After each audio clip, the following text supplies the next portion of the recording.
Hi guys, welcome to another episode of Funeral Home Talk with Annayyyy.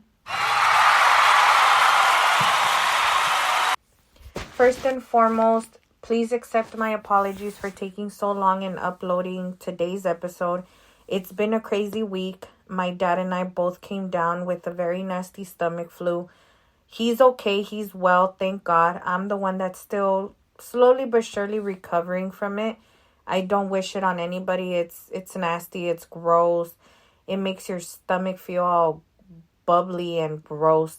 Anyway, so that is one of the reasons why I'm uploading so late. I just haven't been really in the mood.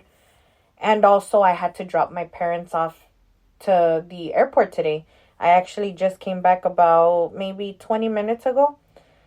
So please pray for my parents that they get to and from safe and sound and in good health. With that being said, let's jump right into it. I did have a question last week, a very good question actually.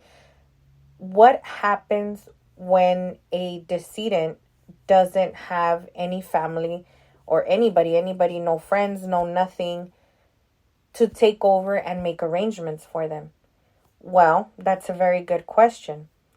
Again, this applies in the state of California. The funeral home would take possession of the body and we would contact the public administrator's office. The public administrator would then conduct a thorough investigation in trying to locate a friend, a niece, an uncle, a cousin, anybody that can possibly take over and make arrangements for the person. If all fails, they then get in contact with the Los Angeles County. Again, this is for LA County, the morgue. Now, it's not the same thing as the coroner's office. A lot of people confuse the two. The coroner's office is one office.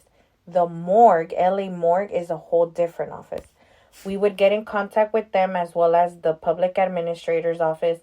We would be in agreement that the death certificate and the permit for disposition be in agreement that it lists the LA morgue as the final disposition.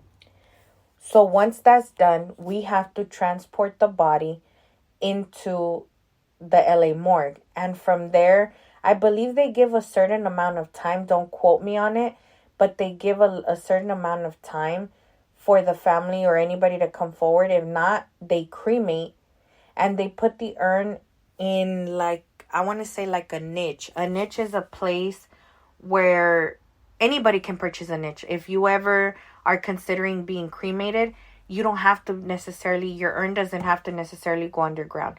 It can go in a niche. A niche is like a wall specifically with spaces for urns to be placed.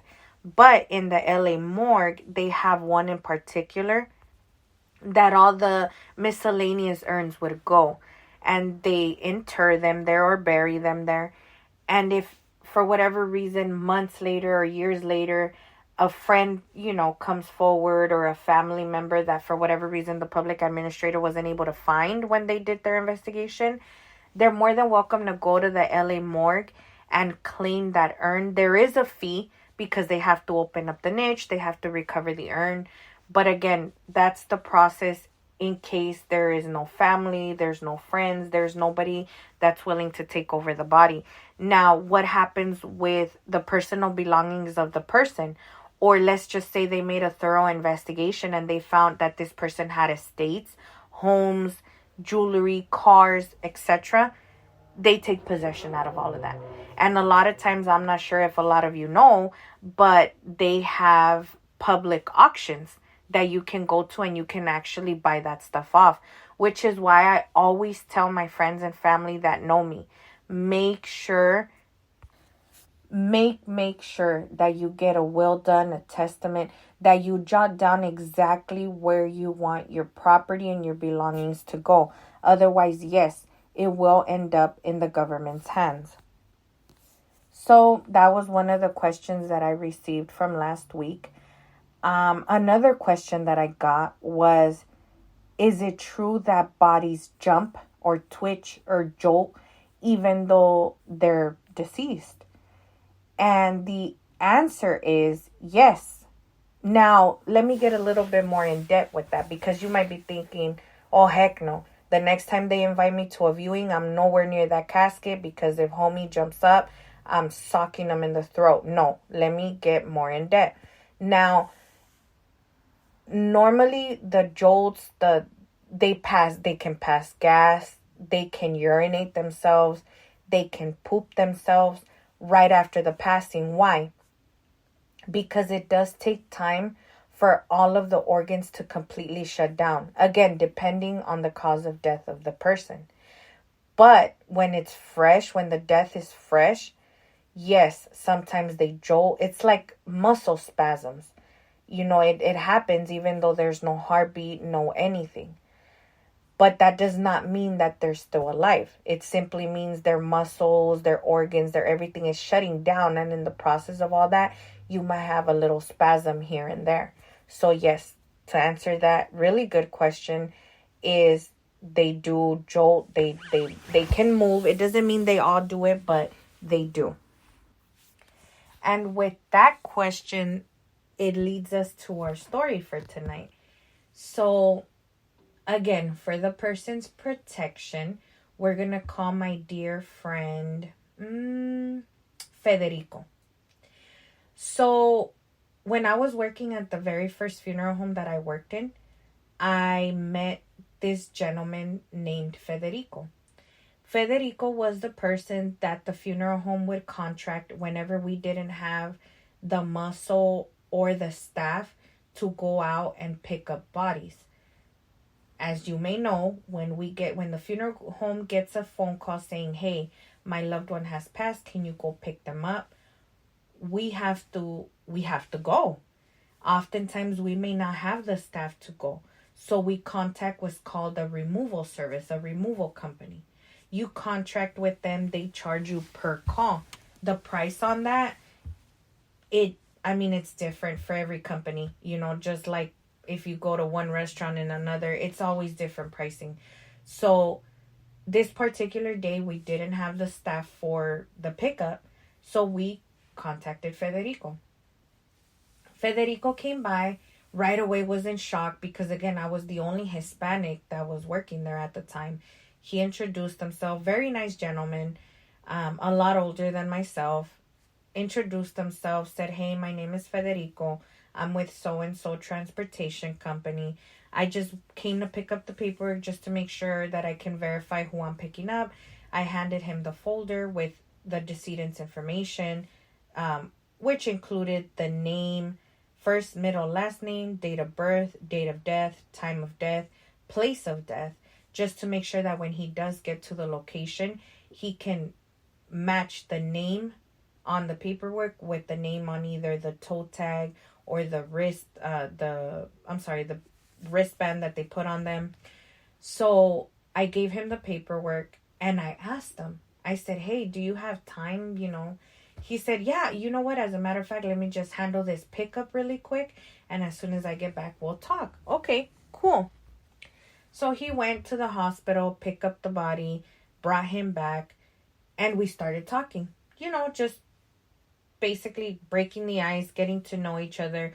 Obviously, I was going to be contacting him a lot more every time we would have a pickup, right? So I asked him, I said, I know you may get this question a lot, but has a body ever woken up on you? And he looked at me laughing, of course, and he said, yeah, I get that question all the time. And the answer is yes. And I said, shut up. No way. A body actually woke up? Tell me, I want to know the story, right? So he begins telling me that it was this hot summer night, todo dramático, right? And he got a call from a funeral home. Hey, Federico, we have this lady, older lady, that's ready for pickup at this nursing home. Okay, cool. I'm currently training someone, a potential driver. So is it okay if I take him to shadow me? And of course, they said, sure, no problem. So he was driving, Federico was driving. And Cuco, we'll call him Cuco, was in the passenger side. They're making their way to the nursing home, everything cool. Federico's explaining to him, his policies and the rules and regulations. when it comes to picking up a body, how you have to dress presentable because sometimes the family may be present, especially at hospitals, at nursing homes, especially residences. Families are always present. So you want to make sure you're very presentable, you're very respectful, you introduce yourself, you offer your condolences, so on and so forth, right? He was explaining everything to him. They get to the nursing home. They introduced themselves to the nurses. They said, hey, my name is Federico. This is Cuco. We're with so-and-so transportation company working with this funeral home, and we're here to pick up Mrs. So-and-so.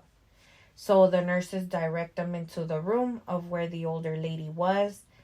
There was no family present at the time. So they went ahead and they wrapped her.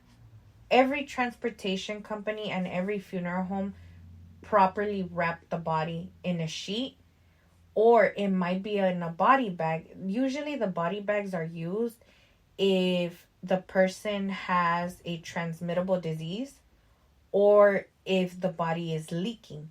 And with leaking, I mean body fluids. Again, when the organs are shutting down, a lot of times they may urinate, they may poop, they may pass gas. So it all depends on how they see the body. They determine whether to use a body bag or to just use a regular white sheet. In this case, they used a regular white sheet. They wrapped her very nicely. They handled her with care, how everybody should be handled. They placed her on the gurney. They strapped her because you want to make sure the bodies are strapped. You don't want them flying off when you make a quick left or a quick right, right? So they strapped her very nicely. They put her in the van and they were on their way to the funeral home. And he said it was when they came onto a red light that they were sitting there and, same thing, talking, getting to know who his new employee was and all this good stuff. When all of a sudden you hear the lady yelling, "Help! Help! What am I doing? Get me out of here! Who are you people?" So Federico tells me that Cuco literally jumped out of the van and booked it. Just started running. And that Federico was like, "Where are you going? Like, I need your help." And that Cuco was like, "Heck no, I am not helping you. As a matter of fact, I quit." And so I told Federico, "And what did you do?" He's like, "What can I do?" At that moment, I pulled over to the side of the road and I just went to the back and I unstrapped the lady and I'm trying to calm her down. Miss, please calm down. Please calm down. My name is Federico and I got called to pick you up. They pronounced you. A doctor always has to pronounce. So again, when a death happens, if it happens at a hospital, usually an RN or a physician pronounces the body. They have to pronounce the body. If it's an accident, in the middle of the highway or a homicide or whatever, the coroner or the EMTs, they can pronounce as well. Before the coroner is called, the EMTs would pronounce. If it's at a residence and the person was on hospice, which if you all don't know, hospice basically means the doctor feels that you have not a lot of time left, and that's when people are placed on hospice for the comfort of the person that's going to pass away soon. It's basically for them to have just a painless transition, in other words. So if the person was on hospice, you would contact the hospice administrators first, and they have to go to your home and pronounce. If your loved one passed at home and they were not on hospice and they were not seeing a physician at the time prior to passing, then you have to call 911. 911 then arrives and they determine, they pronounce, and then they have to by law call the coroner and say, "Hey, this is what we think. We don't think foul play was involved." Foul play can be anything from strangling to bruises or cuts. If they see any of that on the body, they consider that foul play. So they basically have to clear that with the coroner. The coroner then determines, okay, if there was no physician attending this person before passing and there's no history of no type of illness, we have to take them in. So then the coroner would arrive to your home and they would